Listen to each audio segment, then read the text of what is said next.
Having said all of that, आपने एक बात देखी कि ट्रंप की एडमिनिस्ट्रेशन में सिर्फ ट्रंप बोलता है, ट्रंप अपनी टीम को बोलने ही नहीं देता, ये अकेला लगा हुआ है, यही धमकी दे रहा है, यही पीछे भी हट रहा है, यही टैरिफ लगा रहा है। अच्छा टैरिफ भी है, इनका ये नहीं हो रहा टैरिफ की कोई चिट्ठियां पास हो रही हैं और कोई कंसल्टेशन का प्रोसेस है, ये उठता है बिस्तरे से और बोलता है कि कल से 50% होगा। That is how the US is running. और हम लोग एक जमाने में जो स्टूडेंट्स थे जियोपॉलिटिक्स के, वो यूएस इंस्टीट्यूशंस की कसमें खाते थे कि यार अगर इंस्टीट्यूशंस कहीं हो तो यूएस जैसे यार क्या मजबूत इंस्टीट्यूशन है। देख लिया।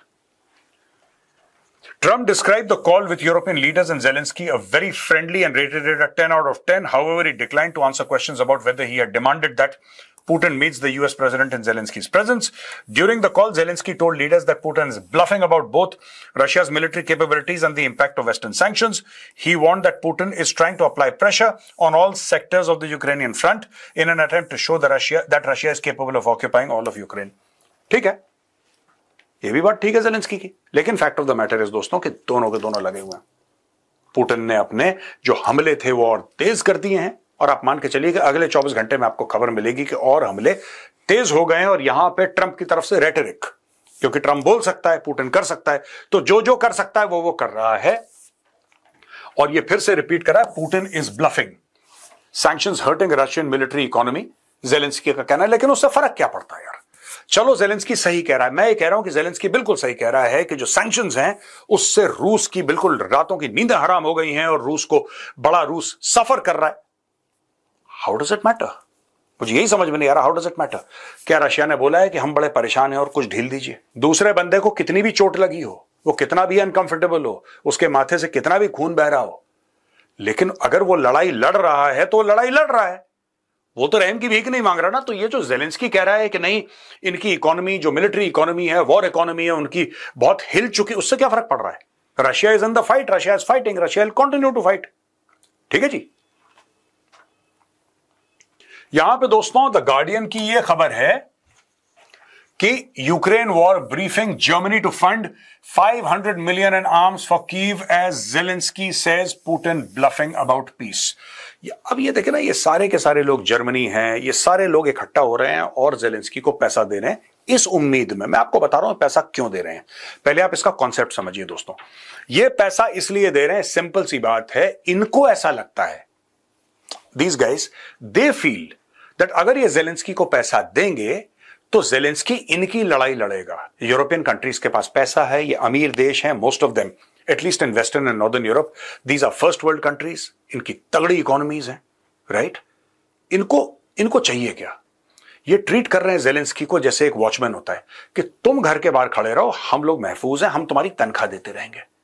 अब $500 million जर्मनी के लिए कुछ भी नहीं है, इट्स पीनट्स, चिल लड़ा है उसके लिए, वो दे दिया 500 million, ऐश कर, कल $1 अरब दे देंगे, कोई बात नहीं, ऐश कर, तू लड़ता रहे बस।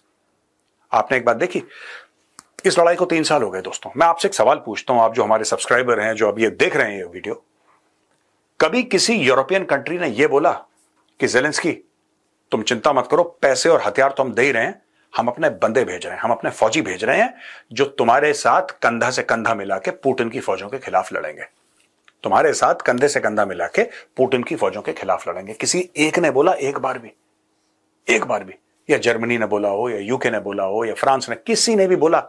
कोई नहीं बोल रहा, क्योंकि ये देखिए, ये पैसा क्या है, ये इनको ऐसा लगता है कि अगर ये पैसा नहीं देंगे, आप समझिए पहले यूरोप क्यों पैसा दे रहा है, अगर यूरोप पैसा नहीं देगा तो इनको लगता है कि यूक्रेन गिर जाएगा, ज़ेलेंस्की गिर जाएगा, और एक बार ज़ेलेंस्की गिर गया, उसकी सरकार गिर गई, या Ukraine falls and Russia occupies Ukraine, फिर होगा क्या? फिर जो पुतिन है वो बोलेगा अच्छा जर्मनी कितनी दूर है जरा बताना, अच्छा वो तो रहा जर्मनी नीचे, चलो भैया जरा टहल के आते हैं। That is the ultimate fear in the mind of Europe. They are paying for peace. Europe जो है खुद नहीं लड़ना चाहता, यूरोप ज़ेलेंस्की को इसलिए पैसा दे रहा है कि इसको फंड करते रहो, ये मरता रहेगा, मरवाते रहेगा अपने लोग, लड़ता रहेगा रूस के साथ, और जब तक हम इसको पैसे देंगे ये आदमी लड़ता रहेगा, और जब तक ये लड़ता रहेगा हम सबके लिए बहुत अच्छी बात है। दोस्तों, Germany plans to fund a 500 million package of military equipment and munitions for Ukraine sourced from the US, NATO said on Wednesday. Alliance chief Mark Rutte commended Germany for the decision, saying this Delivery will help Ukraine defend itself against Russian aggression.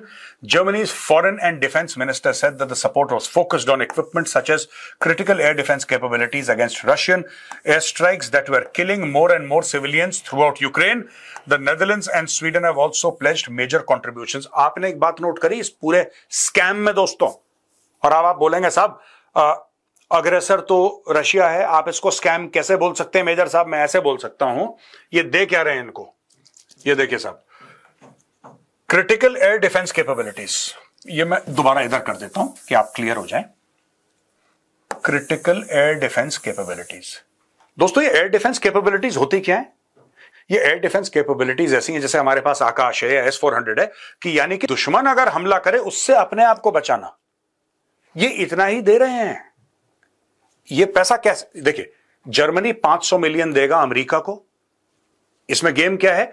Germany 500 million देगा America को, America अपने American weapons देगा NATO को, और NATO वो weapon supply करेगा Zelensky को। ठीक है जी, डायरेक्टली जर्मनी पैसे नहीं दे रहा, करेक्ट? इससे जर्मनी बच गया। रूस ये नहीं कह सकता कि तुमने पैसे क्यों दिए, जर्मनी दे दिए यूएस को, यूएस ने दे दिए नेटो को, ठीक है, और हथियार दे दिए उसके पैसे के एवज में। तो ये हो रहा है, and they are not giving any offensive weapons. ये सिर्फ ये कह रहे हैं कि हम तुम्हें ढाल दे रहे हैं, अगर तुम्हारे ऊपर पुतिन हमला करेगा, तलवार मारेगा, तो ढाल से अपने आप को बचा लेना बेटा, हम तुम्हारे हाथ में तलवार। Nobody is giving them offensive weapons. Limited offence capability दे दी है जेलेंस्की को, 100, 200, 300 किलोमीटर। अगर किसी को यह लगे कि भाई कोई लंबी बैलिस्टिक मिसाइल दे दिया, कोई ऐसी मिसाइल दे दी जो कि मॉस्को पहुंच जाए, ये कैपेबिलिटी नहीं दी उन्होंने। ये अभी भी पुतिन से डर रहे हैं।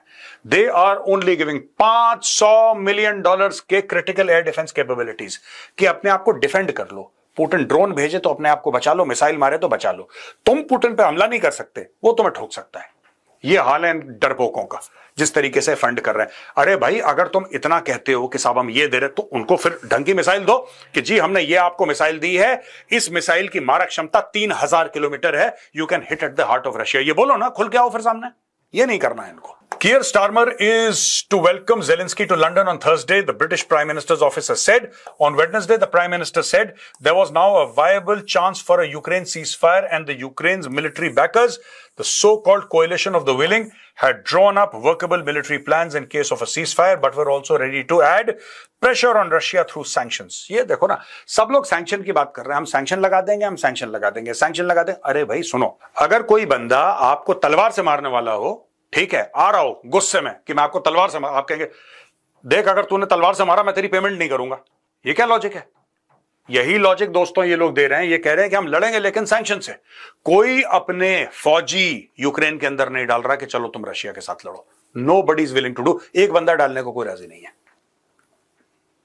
दोस्तों ये खबर ली है मैंने द टाइम्स ऑफ इंडिया से। वहां पे यूरोप वाले, नेटो वाले, अमेरिकन जो हैं वो बयानबाजी कर रहे हैं, डायलॉगबाजी कर रहे हैं, और यहां पे Russian forces boost Putin's power before Trump summit, seize 19% of Ukraine by capturing 2 villages. 2 villages को और कंट्रोल कर लिया है, और आज की तारीख में एग्जैक्टली 19% यूक्रेन की टेरिटरी पुतिन कंट्रोल करता है। Fallen debris from Ukrainian drones caused a fire in an oil refinery in the Russian city of Volgograd, the governor said. अब ये लड़ाई कर दी इन्होंने, वहां पे ड्रोन मारे, रिफाइनरी में आग लगा दी, अब रशियंस और ठोक देंगे इनको। बेसिकली क्या है कि लिटरली ऑलमोस्ट 20%, 19% कह रहे हैं, अभी भी फोर्सेस एडवांस हो रही हैं। आपको एक हफ्ते के अंदर पता लग जाएगा कि जी 20% हो गया उन्होंने।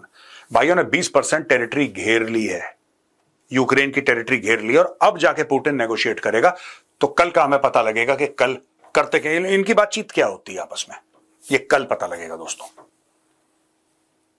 यहां पे दोस्तों ये हिंदू का आर्टिकल ये कहता है कि US summit in Alaska personal victory for Putin, says Ukraine Zelensky. The summit set to take place in Alaska on Friday will be the first between a sitting US and Russian president since 2021 and comes as Trump seeks to broker an end to Russia's nearly 3.5 year war in Ukraine. We will not withdraw from Donbass. अब ये सब डायलॉगबाजी जो है ये Zelensky की, हम ये नहीं करेंगे, वो नहीं करेंगे, हम पीछे नहीं हटेंगे। क्योंकि जब आपको पैसा चाहिए होता है अपने स्पॉन्सर से, चाहे वो जर्मनी हो, चाहे फ्रांस हो, चाहे वो यूके हो, चाहे अमेरिका हो, तो आपको ऐसी बड़ी बड़ी बातें करनी पड़ती हैं। हम मरते दम तक लड़ेंगे, यही तो सुनना चाह रहा है वो। यही तो सुनना चाह रहा है कि भाई जो चौकीदार है वो कट चुका है पूरा, जो हमारे गेट की रक्षा कर रहा है, रखवाली कर रहा है, उसको पूरे शरीर पे उसके घाव में गहरे गहरे, लेकिन वो कह रहा है मैं आखिरी दम तक लड़ूंगा। तो लोग कह रहे हैं हाँ और पैसे ले लो तुम, आखिरी दम तक लड़ो। ये सब कह रहे हैं ना। We will not withdraw from the Donbas, we will not withdraw. ठीक है, मत विड्रॉ करो आप। पुतिन तो अपना अटैक करता रहेगा। देखिए, पुतिन का मामला एकदम क्लियर है, पुतिन को चाहिए यूक्रेन। आज की तारीख में अगर ट्रंप यह भी कह देता है, ठीक है, कि डन, नॉट अ प्रॉब्लम, आप एक काम करो, 20%, 19-20% आप रख लो, राइट, पुतिन रख लेगा। 3 साल के बाद पुतिन ने फिर आना है यूक्रेन, यह बात तय है, यह कोई नहीं रोक सकता, पुतिन को आना है। इसके पीछे भी कई कहानियां हैं दोस्तों, कई कहानियां हैं। सीआईए ने 2014 में यूक्रेन के अंदर कू करवाया था। यूक्रेन का उस समय जो राष्ट्रपति था वो ये चाहता, ज़ेलेंस्की तो अभी आया है, उस समय 2014 में जो राष्ट्रपति था वो ये चाहता था कि यूक्रेन जो है वो न्यूट्रल रहे और वो नेटो का हिस्सा ना बने, ना वो रूस के इन्फ्लुएंस में आए, ना वेस्ट के इन्फ्लुएंस में आए, अपना इंडिपेंडेंटली आराम से कामकाज करे। अमेरिका को हजम नहीं हुआ, अमेरिका ने वहां की सरकार गिरा दी। अब जो दोस्तों सरकार गिरा दी, फिर वहां पे मामला और कॉम्प्लिकेट हो गया, जिससे कि रशिया और ज्यादा एग्रेसिव हो गया।